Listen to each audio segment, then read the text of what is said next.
Here are the oxygen sensors when they're removed from the car. Clearly there is two of them. This is the front of the car, this is the back. So we've got the pre-cat here, the post-cat there. They're color-coded, so green is pre-cat, grey is post-cat. And it's pretty obvious also because the one that's closer to the front wall, the green one, is a shorter cord. To disconnect the electrical parts, there are obviously going to be two clips. These are against the front wall. There's not a whole bunch of room to move, especially on the right hand side, because you've got the air conditioning pipes that sit in front of this. So for this one here, you'll need to pull it out of some clips that are in the car and then disconnect it. So there's just a single push in, you'll hear it go click, and then these will easily pull apart.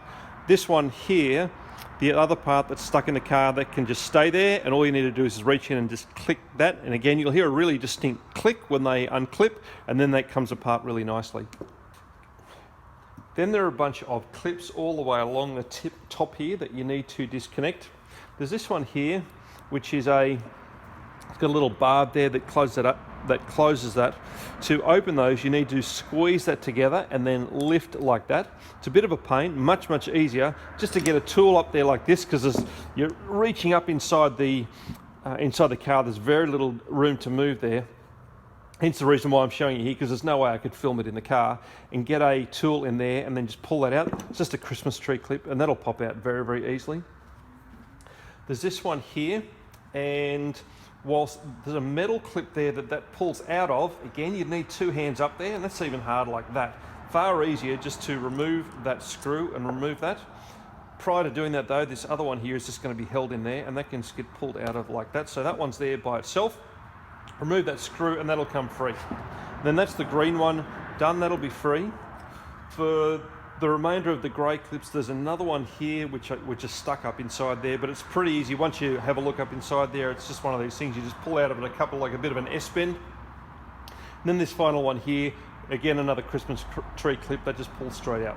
And then all the electrical harness, etc. is all free, and once it's disconnected, this can all dangle down and you can start to undo these. To undo these, a normal O2 tool, which is like a long socket that has an opening so you can put over this, you may be able to get at it from the top, but I don't think it's probably going to work very well. I just used the crow's foot. They're 22mm on both of them, and this worked really well. The problem you've got is that when you put these in to remove, when you put this on, let me just do this. So the problem is that when you're removing this, whilst you can see because there's the wall of the car that sits about there, and you need something that's going to angle down like that, because it sits about like that. There's no way you get a torque wrench onto it, because it would actually need to come through the wall of the car here. So you need something like this, and as you can see, I wouldn't be able to get a torque wrench onto that as well. So I'm going to have to measure the distance of that. The torque spec for these is 39 Newton meters, so I'll have to measure that and use my little scales, my luggage scales, to torque that correctly. But when you take these off, a couple of things I would advise you to do: get some anti-seize paste and put this on here, because this will be all corroded and it wants to stick in here really easily. And if this pops out of here whilst you're doing stuff, trying to get this off again and lift it up, because the catalytic converter is sitting right there like that. It's really hard to get something in underneath here to get those out, so a bit of paste there is going to help you out.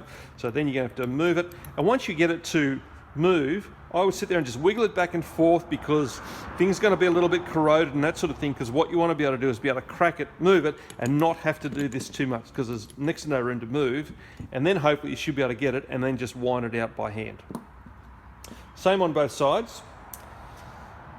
The front ones are more difficult than the rears because of that wall. It actually sort of angles down like that, and so there's just very limited room. But with this tool, that worked out fine to get those off. So here's the left-hand side, which is harder than the right-hand side because the catalytic converter is shifted a little bit further forward. You can see the wall of the car here. That rearwards one is not so bad. I can get my wrench and put it over the top like that. The pre-cat my 2 cents. It's pretty hard to actually get it on. You might just have to jam, and there's not much room to move. Just jam your hand down there and by feel, put it on.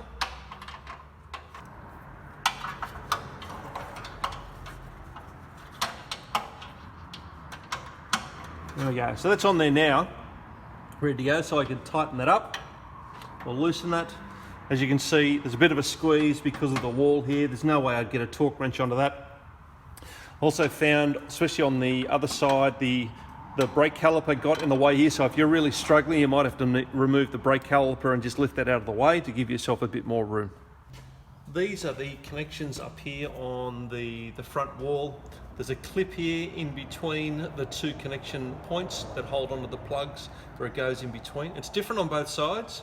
So for the right hand side, it comes down and it plugs into the bottom, whereas this is the other way around.